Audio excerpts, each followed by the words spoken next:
Pithapuram Panchayati Raj AE Nookaraju కుటుంబ సభ్యులు కారణమైనటువంటి షేక్ షాదీ ఖాన్ అయితే పోలీసులు ఎట్టకేలకైతే షేక్ షాదీ ఖాన్ అయితే పట్టుకున్నారు. ఢిల్లీలో పట్టుకున్నటువంటి జిఎస్ఎల్ మెడికల్ ఇన్స్టిట్యూషన్స్ మరియు కిమ్యూ ఇంటర్నేషనల్ యూనివర్సిటీ భాగస్వామ్యంతో ఇండియన్ అలైన్డ్ ఎంబీబీఎస్ కోర్స్ అడ్మిషన్లు అందిస్తోంది నియో.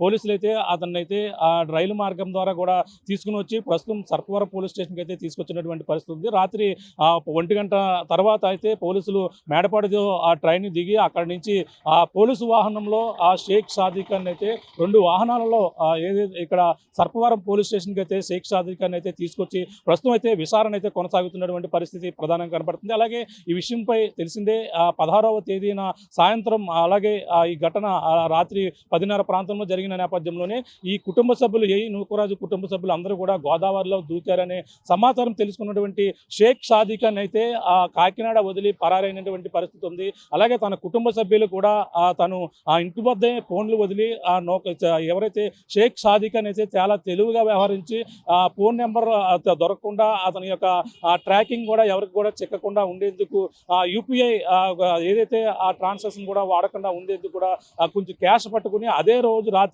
ఆ కోనార్క్ సోమలకోట వెళ్ళి కోనార్క్ ఎక్స్ప్రెస్ ఎక్కి అక్కడి నుంచి పరారైనటువంటి పరిస్థితి ఉంది. అక్కడి నుంచి దాదాపుగా 4 రోజుల పాటు 5 రోజుల పాటు అయితే 4 రాష్ట్రాల పాటు కర్ణాటకతో పాటు సోలాపూర్ అలాగే ఢిల్లీ వెళ్ళి ఢిల్లీలో మేరట్లో అయితే పోలీసులకైతే పట్టుబడినటువంటి పరిస్థితి ఉంది. అతను వెళుతూ కూడా ఆ ట్రైన్లో ఫోన్ పడిపోయిందని అలాగే తనైతే కొంతమంది ఆ పోలీసులు అక్కడ ఉన్నటువంటి స్థానికులు కూడా పోలీసులు దొరకకుండా ఉండేందుకు అక్కడ ఉన్నటువంటి వేరొక వాళ్ళ నెంబర్ ద్వారా ఆయన తన సోదరితో పాటు అలాగే ఒక లాయర్ కూడా ఫోన్ చేసుకుని ఆయన సమాచారం తను ఎక్కడ ఉన్నారు ఏంటి అనేది కూడా వివరాలు కూడా తీసుకుని తను అక్కడి నుంచి కూడా వెళ్ళిపోయినట్టు తెలుస్తుంది. కర్ణాటక వెళ్ళిపోయారు. కర్ణాటక నుంచి తన స్నేహితుల సహాయంతోనే పాత స్నేహితుల యొక్క నెంబర్లు కూడా గ్యాదర్ చేసి అక్కడి నుంచి ఫోన్ చేసి అతనైతే మళ్ళీ ఢిల్లీ వెళ్ళడం జరిగింది. పోలీసులు ఈ యొక్క మొత్తం ఎవరైతే ఆ ట్రైన్లో తీసుకున్నటువంటి ఫోన్ నెంబర్ ఆధారంగా తన యొక్క వివరాలన్నీ కూడా పూర్తిగా తీసుకున్నారు. ఆ ఫోటో కూడా అతనికి పంపించి ఇతనేనా మీ ఫోన్ తీసుకున్న వ్యక్తి అంటూ కూడా తెలిసిన నేపథ్యంలోనే ఎట్టకేలకు అతనే ఈ వ్యక్తి అనేది తెలియడంతోనే మొత్తం ఆ యొక్క ప్రాంతంలో పోలీసులు సీసీ కెమెరాలు కూడా పరిశీలించి అక్కడ నుంచి ఢిల్లీ వెళ్ళినట్టుగా ఢిల్లీలో మేరట్ నుంచి అక్కడ నుంచి అతను కేరళ నుంచి అయితే వేరొక ప్రాంతానికి వెళ్ళిపోయేందుకు ఇతర దేశాలు వెళ్ళిపోయేందుకు కూడా అతనంతా కూడా ఒక స్కెచ్ వేసుకున్నాడు. ఆ స్కెచ్ అంతా కూడా పోలీసులు అయితే బెడ్స్ కొట్టి ఎట్టకేలకైతే షేక్ షాదీ ఖాన్ని పట్టుకుని అతనైతే 2 రోజుల పాటు రైల్లో ప్రయాణించిన తర్వాత అయితే రాత్రి మేడపాడు తీసుకొచ్చి మేడపాడు నుంచి అప్పుడైతే ఏదైతే సర్పవరం పోలీస్ స్టేషన్కి అయితే తరలించి ఇప్పుడు అయితే విచారణ కొనసాగుతున్న పరిస్థితి ప్రధానంగా కనబడుతుంది. విచారణలో అనేక అంశాలు విచారిస్తున్నట్టు కూడా తెలుసుకొస్తుంది. షేక్ షాదీ ఖాన్ నువ్వు ఎందుకు ఆ ఘటన జరిగిన వెంటనే ఎందుకు పరారైపోయి ఎక్కడికి వెళ్ళిపోయావు, ఎవరెవరికి ఫోన్ చేశారు అనే విషయం మీద ఒక పక్కన దర్యాప్తు కొనసాగుతుంది. అలాగే షేక్ షాదీ ఖాన్ నూకరాజు కుటుంబాన్ని ఏ విధంగా హింసించారు, ఏ విధంగా వాళ్ళ ప్రలోభాలకు గురి చేశారు, అలాగే సౌజన్యాన్ని ముఖ్యంగా తను మతం మారాలని అలాగే లవ్ జిహాదీ అంశంపై కూడా పోలీసులు విచారణ చేపడుతున్నట్టు కూడా తెలుసుకొస్తుంది. ఎందుకంటే అతను సౌజన్య 3 లేఖలని అపార్ట్మెంట్లో కింద భాగంలో ఉన్న నేపథ్యంలో స్వాధీనం చేసుకున్నారు పోలీసులు. అదే అంశాన్ని తమ మామ భాస్కర్ రెడ్డి కూడా పోలీసులు ఫిర్యాదు చేశారు. ఆ ఫిర్యాదు ఆధారంగా రాజమండ్రి పోలీసులు ఓ పక్కన అలాగే సర్పవరం పోలీసులు మరో పక్కన కూడా మొత్తం అంతా గాలింపు చర్యలు అయితే చేపట్టినటువంటి పరిస్థితి ఉంది. ఈ ఘటనపై షేక్ షాదీ ఖాన్ని ఎట్టకేలకి పోలీసులు పట్టుకున్న నేపథ్యంలో ప్రస్తుతం సర్పవరం పోలీస్ స్టేషన్లో విచారణ కొనసాగుతుంది. విచారణ అనంతరం ఈరోజు జిల్లా ఎస్పీ కూడా మీడియా సమావేశం నిర్వహించే అవకాశం ఉంది. మీడియా సమావేశంలో షేక్ షాదీ ఖాన్ ఏ విధంగా తప్పించుకున్నాడు అన్నీ కూడా వివరాలు తెలిసిన తర్వాత తనకు వైద్య పరీక్షల అనంతరం ఈరోజు న్యాయవాది ముందు కూడా ప్రవేశపెట్టే అవకాశం కనబడుతుంది. ఈ నేపథ్యంలోనే ఈ జరిగిన ఘటనపై అలాగే లవ్ జిహాదీ అంశంపై కూడా హిందూ సంఘాలు కూడా ఈరోజు కాకినాడలో ధర్నాకైతే చేపట్టబోతున్నటువంటి పరిస్థితి మరో పక్కన పడుతుంది. అంతేకాకుండా ప్రాణాలతో బతికి బయటపడినటువంటి నూకరాజు మనవడు ఎవరైతే ఉన్నారో అలాగే కార్తీక్ రెడ్డిని కూడా ఈరోజు రాజ్యసభ సభ్యులు ఎవరైతే ఉన్నారో విజయసాయి రెడ్డి కూడా తనను కూడా పరామర్శించున్నారు. రావులపాలెం వెళ్ళబోతున్నారు. రావులపాలెంలో తమ కుటుంబానికి కూడా అండగా ఉండేందుకు అలాగే కార్తీక్ రెడ్డికి ఈరోజు పరామర్శించేందుకు అయితే వెళ్తున్నటువంటి పరిస్థితి. ప్రస్తుతం మనం సర్పవరం పోలీస్ స్టేషన్ వద్ద ఉన్నాం. సర్పవరం పోలీస్ స్టేషన్ వద్ద పోలీసులు ఇప్పుడైతే రాత్రి మేడపాడు నుంచి నేరుగా ఇదే ఇప్పుడు కనిపిస్తున్నటువంటి వాహనాల్లోనే తీసుకుని వచ్చారు. మనం చూడొచ్చు సర్పవరం పోలీస్ స్టేషన్లోనే ప్రస్తుతం విచారణ కొనసాగుతుంది.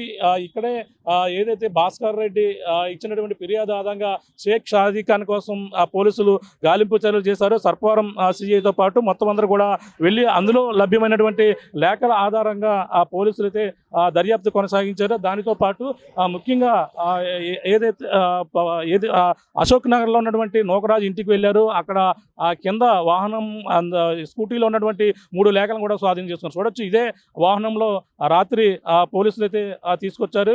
ఈ వాహనం నుంచి షేక్ షాదిక్ గారిని మేడపాడు రావడం, మేడపాడు నుంచి రోడ్డు మార్గాన్ని ఇదే వాహనంలో అయితే తీసుకొచ్చి ప్రస్తుతం సిఏ ఏదైతే circle inspector of police Kakinada ఈ యొక్క ప్రాంతంలో అయితే ప్రస్తుతం విచారణ అయితే కొనసాగుతుంది. ఇక్కడ షాదిక్ ఖాన్ని ఏదైతే రాత్రి 1 గంట 2 గంటల ప్రాంతంలో అయితే తీసుకొచ్చి ఇదే పోలీస్ స్టేషన్లో ప్రస్తుతం అయితే విచారణ అయితే కొనసాగుతుంది. అతనిపై ఇక్కడ ఉన్నటువంటి స్థానిక సిఐతో పాటు అలాగే సంబంధించినటువంటి ఇన్వెస్టిగేషన్ పోలీసులు ఎవరైతే ఉన్నారో వాళ్ళందరూ కూడా ప్రస్తుతం లోపల విచారణ అయితే కొనసాగుతుంది. షేక్ షాదిక్ ఖాన్పై వచ్చిన కాడి నుంచి కూడా అసలు ఏం జరిగింది, అసలు నూకరాజు కుటుంబాన్ని ఏ విధంగా హింసించారు, ఎన్నాళ్ళ నుంచి నూకరాజు కుటుంబానికి అలాగే మీకు ఏ విధంగా పరిచయం అయింది, మీరు ఎక్కడెక్కడ ఎవరితో ఎటువంటి విభేదాలు ఉన్నాయి, అసలు నూకరాజు కుటుంబాన్ని ఈ విధంగా హింసించడానికి గల ప్రధాన కారణం ఏంటి, అంతేకాకుండా నూకరాజు అల్లుడు ఎవరైతే ఉన్నారో ఆ అల్లుడు కూడా మరణానికి కారణం నువ్వా కాదా అని కూడా అనేక అంశాలు కూడా విచారణ చేపడుతున్నారు. అనేక అంశాలు ప్రధానంగా చూసుకుంటే నూకరాజు సంబంధించినటువంటి ఆ వ్యవహారం మొత్తం అంతా కూడా రాష్ట్ర వ్యాప్తంగా కూడా సంచలనంగా మారిన నేపథ్యంలోనే మరి ఎటువంటి అంశాలు బయటకు వస్తాయి, నిజంగా ఎవరైతే నూకరాజు అల్లుడు స్లో పాయిజన్ ఇచ్చి చంపారనేది ప్రధానంగా వస్తున్నటువంటి ఆరోపణ, ఆ ఆరోపణలో వాస్తవం ఎంత, ఇవన్నీ కూడా విషయాలు బయటకు రాబోతున్నాయి. అంతేకాకుండా సౌజన్యాన్ని ముఖ్యంగా మతం మారాలని ఇస్లామిక్ బుక్స్ తెచ్చి అటువంటివి కూడా చదివించారనేది కూడా ప్రధానమైనటువంటి ఆరోపణలు. ఆ ఆరోపణలపై కూడా పోలీసులు ఈ యొక్క లేఖ ఆధారంగా కూడా విచారణ అయితే కొనసాగుతున్నటువంటి పరిస్థితి కనపడుతుంది. మరి దీనిపైన మరి ఎటువంటి విషయాలు బయటకు వస్తాయి, షేక్ షాదిక్ ఖాన్ ఏ అంశాలు పోలీసుల ముందు ఒప్పుకున్నారు అనేది కూడా తెలియాల్సిన పరిస్థితి అయితే కనపడుతుంది. అంటే అతను ఇక్కడ నుంచి తప్పించుకుని వెళ్ళిపోయే ముందు కూడా ఆ రోజు 16వ తేదీన ఘటన జరిగింది. నూకరాజు కుటుంబం 11:30 ప్రాంతానికి ఆత్మహత్యకు పాల్పడ్డారు. ఆ నేపథ్యంలోనే ఇతను కాకినాడ వదిలి పరారైపోయినప్పటి నుంచి కూడా ఎవరెవరితో పరిచయాలు ఉన్నాయి, ఎవరెవరితో నువ్వు కాంటాక్ట్లో ఉన్నావు, ఎవరు అంత దూరం పారిపోయి ఏ ప్రాంతాలకు వెళ్ళాలనుకున్నావనే అంశాలపై కూడా పోలీసులు లోపల విచారణ అయితే కొనసాగిస్తున్నారు. అంతే ఈ విషయం మీద చూసుకుంటే ఇంకా అనేక అంశాలు అయితే తెలియాల్సిన పరిస్థితి ఉంది. నిజంగా నూకరాజు అల్లుడు ఆ రోజు నిజంగా స్లో పాయిజన్ ఇచ్చడం వల్లే చనిపోయారా, సౌజన్యకి నీకు ఎటువంటి సంబంధం ఉంది, అసలు ఈ విధంగా మతం మారాలని ఎందుకు ప్రేరేపించడం జరిగింది, ఇటువంటి అంశాలు కూడా పోలీసులు విచారించినట్టుగా తెలుసుకొస్తుంది. కానీ ఈ యొక్క అంశంలో చూసుకుంటే అల్లుడు చనిపోయిన విషయంలో నాకు ఎటువంటి సంబంధం లేదని అన్నట్టుగా కూడా షేక్ షాదిక్ ఖాన్ కూడా చెప్తున్నట్టుగా కూడా తెలుసుకొస్తుంది.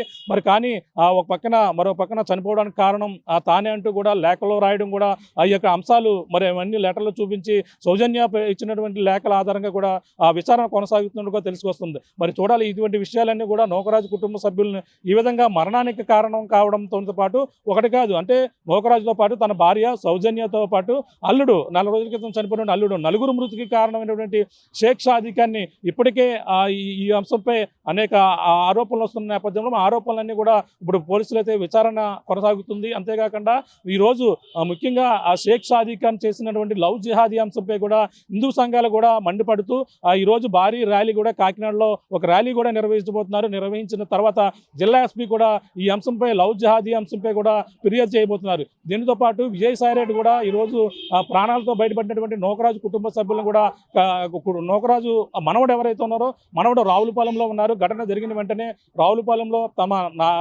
తనకు ఎవరైతే నానమ్మ ఇంటికి వెళ్ళిపోవాలని కూడా చెప్పిన నేపథ్యంలో అక్కడికే నూకరాజు మనవడు అయితే అక్కడికి వెళ్ళిపోయిన నేపథ్యంలో ఇప్పుడైతే మాజీ రాజ్యసభ సభ్యులు ఎవరైతే ఉన్నారో విజయసాయిరెడ్డి కూడా వెళ్ళి ఈ యొక్క కార్తిక్ రెడ్డికి అయితే అండగా ఉండబోతున్నటువంటి పరిస్థితి ఉంది. మరి అతను విజయసాయిరెడ్డి ఎటువంటి అంశాలు మాట్లాడతారు, కలిసిన తర్వాత జరిగిన ఘటనపై ఏ విధంగా స్పందిస్తారనేది కూడా ప్రస్తుతం హాట్ టాపిక్గా మారింది. అంతేకాకుండా మరో పక్కన ఈరోజు ఓ పక్కన ఏదైతే షేక్ షాదిక్ ఖాన్ని పోలీసులు విచారణ అనంతరం కూడా ఈరోజు కోర్టు ముందు ప్రవేశపెట్టిన తర్వాత మరొకసారి కస్టడీ కోరే అవకాశం కనపడుతుంది. కస్టడీలో ఆయనకి అంశాలు కూడా విచారించవలసిన అవసరం ఉంది కాబట్టి ఈరోజు అరెస్ట్ చేసి అలాగే మేరట్ కోర్టులో అప్పుడు ప్రవేశపెట్టినట్టుగా చేసినప్పటికీ ట్రాన్స్ఫర్ వారెంట్ ద్వారా ఇక్కడికైతే మళ్ళీ తరలించిన తర్వాత విచారణ అనంతరం ఈరోజు జిల్లా ఎస్పీ కూడా మీడియా ముందు కూడా అతను చూపించే అవకాశం కనబడుతుంది. ఆ తర్వాత చూసుకుంటే తనని వైద్య పరీక్షల అనంతరం కోర్టులో ప్రవేశపెడతారు. ఆ కోర్టులో ప్రవేశపెట్టిన తర్వాత ఆయన మళ్ళీ తిరిగి రాజమండ్రి సెంట్రల్ జైలుకి తరలించిన తర్వాత మళ్ళీ రిమాండ్ కోరే అవకాశం, రిమాండ్ తర్వాత అయితే ప్రధానంగా చూసుకుంటే మరొకసారి పోలీసులు కస్టడీ కోరి మరింత విచారణ చేపట్టేందుకు కూడా ఈ కేసులో ముందుకు వెళ్లేందుకు దూకుడుగా వెళ్తున్నటువంటి పరిస్థితి ప్రధానంగా ఉందని చెప్పాలి. మొత్తం మీద అయితే ఎట్టకేలకు 10 బృందాలుగా పోలీసులు గాలింపు చర్యలు అయితే విజయవంతం కావడంతో పక్కన తుని సిఐ ఎవరైతే ఉన్నారో గీతా రామకృష్ణ అయితే ఆయన ఆధ్వర్యంలో మొత్తం టీం అంతా వెళ్ళడం, ఆయనతో పాటు 10 మంది పోలీసులు మొత్తం అందరూ కూడా వెళ్ళి ఎట్టకేలకైతే షేక్ సాదిఖాన్ని పట్టుకుని ప్రస్తుతం సర్పవరం పోలీస్ స్టేషన్లో బంధించి విచారణ అయితే కొనసాగుతున్న పరిస్థితి ప్రధానంగా కనబడుతుందని చెప్పాలి. ఇక్కడున్న తాజా పరిస్థితి. కెమెరాలతో Prakash RTV, Kakinada Sarpavaram police station నుంచి.